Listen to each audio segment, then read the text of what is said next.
Hey, this is Matthew, and welcome back to Nerd News Today. And this time around, we have another entry in McFarlane Toys' Warhammer 40k line. This time, we're taking a look at the Ultramarines Primaris Assault Intercessor. Now, just yesterday, we looked at another Warhammer 40k figure. That was the primed but unpainted Warhammer 40k Space Marine.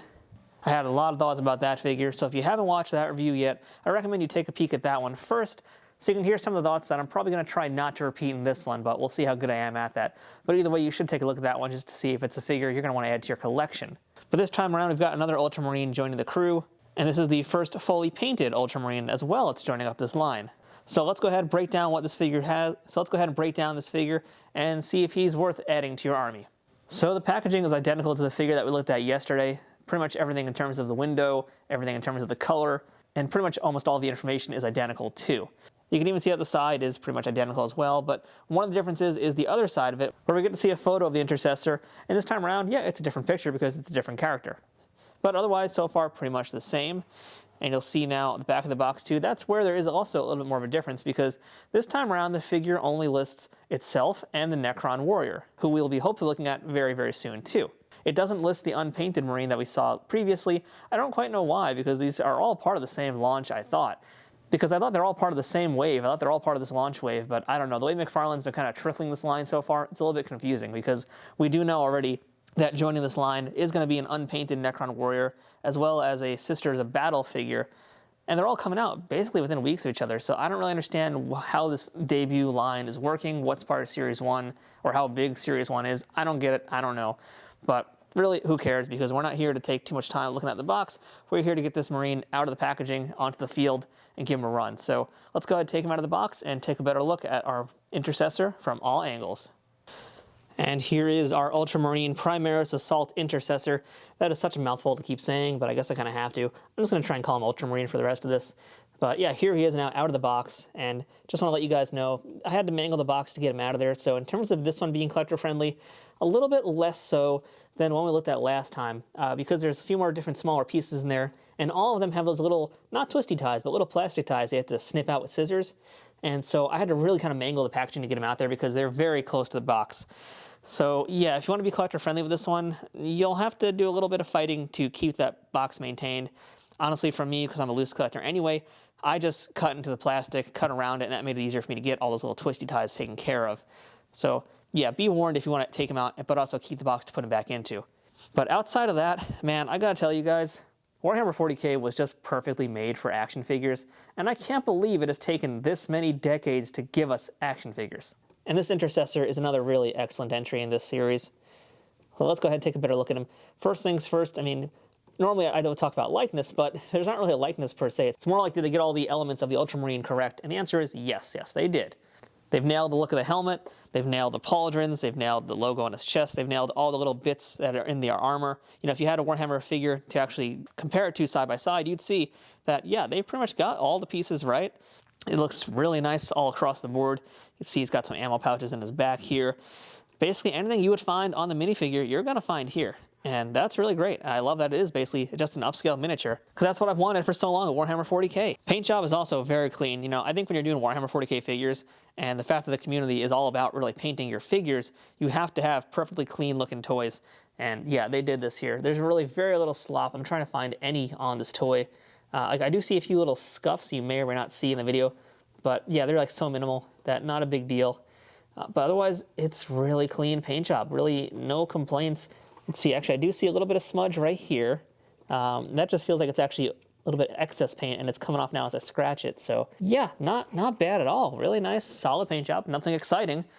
This isn't a heavy metal Marine, but this is pretty good looking nonetheless. And I also like how clean the paint is on some of these different details that we have here, like on the knee pad, on the pauldrons. That's looking really sharp, looking very clean symbol there. The gold on his gauntlet. Everything looks good. Everything looks solidly painted, solidly sculpted. And yeah, again, he's a thick boy here. This is a heavy Marine. He's got a lot of girth to it. That's why I think he's able to stand up so well as well, because he is more bottom heavy than top heavy. Pretty well balanced.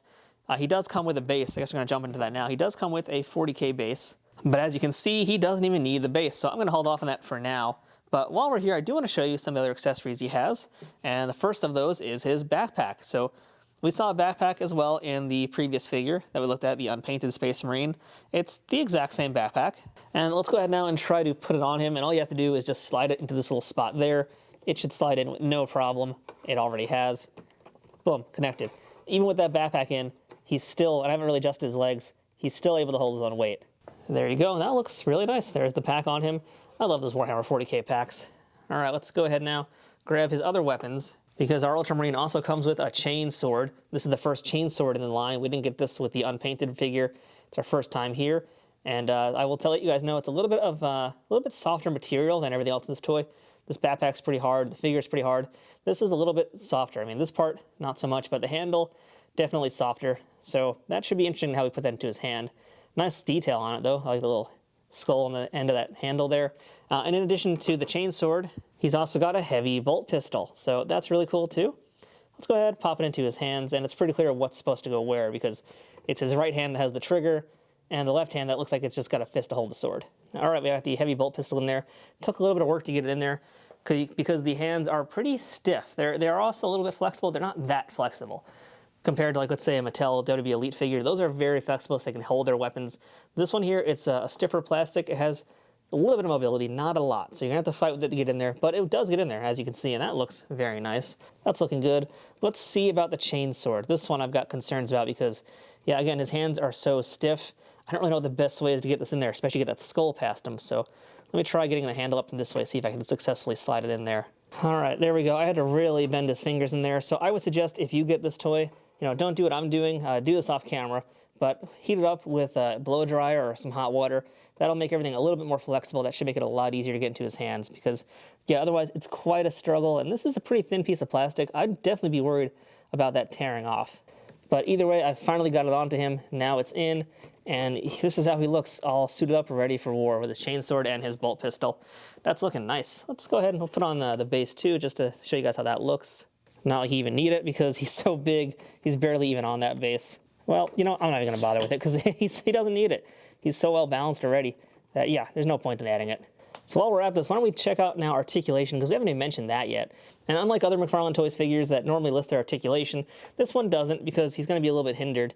And it might be false advertising, because, yeah, he may have the same amount as another, let's say, DC Multiverse figure, but he's got some things that are going to block their articulation and make them not really as good. So first things first, head moves left and right, but it's not ball jointed, doesn't go up and down, just left and right.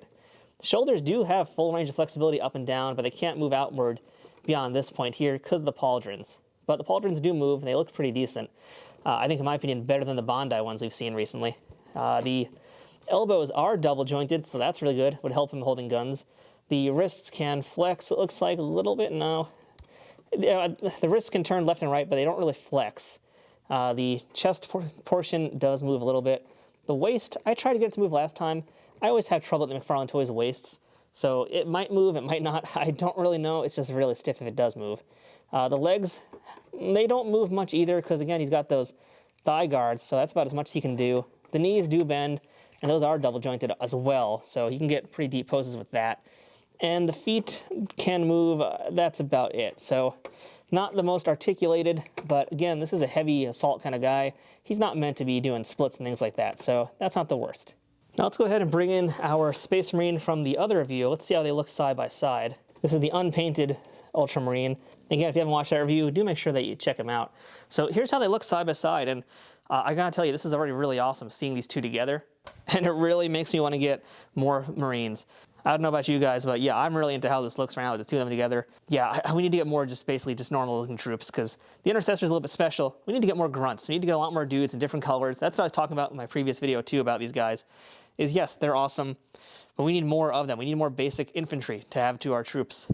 And on top of that too, I mentioned this in my other review. I'm going to say it again here, folks who haven't seen it, but I want there to be a weapons pack. And I'm going to say something else I said in the review yesterday too that I think is important to mention here. The two things that I think are really going to be great for this line, if they could figure out how to do it, would be, number one, spare heads. And McFarlane Toys has not done that with any of their figures. The fact that this doesn't really have as much articulation as their other toys makes me wonder if they even can do that with this figure. Hopefully they can, because I wouldn't mind getting some unmasked heads, and it'd be cool to have different bits because, this is the Intercessor head. It's got a little bit of a different thing in there as opposed to this guy's head. So why not have some different heads in there? And ideally unmasked heads too. I think that would be great. And number two, what I really want to get is weapons packs, because as of now, we've now got, let's say, 4 figures in the 40K line that are unique. This is the only one with a rifle. Here we've got the pistol and the chainsword. I don't want to have to be buying toys just to get weapons. And McFarlane doesn't really put a lot of accessories into their toys to begin with. And that's fine. These are pretty cheap toys, to be quite honest. They're only 20 bucks, I think, or maybe $25, whatever they are. It's not a lot considering how much plastic they got in these especially. So why not go the extra mile and give us a weapons pack of painted weapons? Because yeah, again, we've got this gun right here, but it's not even a painted version of the bolt rifle. So McFarlane, give us a weapons pack, because that's really the most 40K thing you could possibly do in this line, is making a pack just of weapons. I know people would buy the heck out of that if there was a weapons pack. And give us a bunch of different things. Give us things that you aren't going to put with figures too, because there certainly are some weapons that are going to be a little bit more of a pain in the butt to put in there. And at the end of the day, that is really what I want, is I want to have a variety of Ultramarines to build my army up. And ideally, I wouldn't mind McFarlane doing the work for me and sending me some painted guys. I want some Blood Angels. I want some Iron Fist. I want some Iron Legions. I want some Salamanders. I want whatever you got. But just give them to us in bulk. Because meanwhile, on the other side, we've got Bondi making their figures now. They cost $100. McFarlane Toys is 5 times cheaper than what Bondi's doing. Usually 5, or if not 5, it's 4 times cheaper, but it's still a heck of a price difference between the two of them.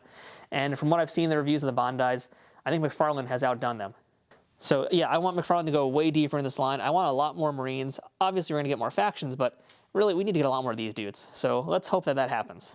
But for my money, again, I'm very, very excited for this line, and I'm very happy with this figure. And really, it's just got me hungry for more, and that's a really positive sign about these toys, the fact that I just want them to keep making more of these guys.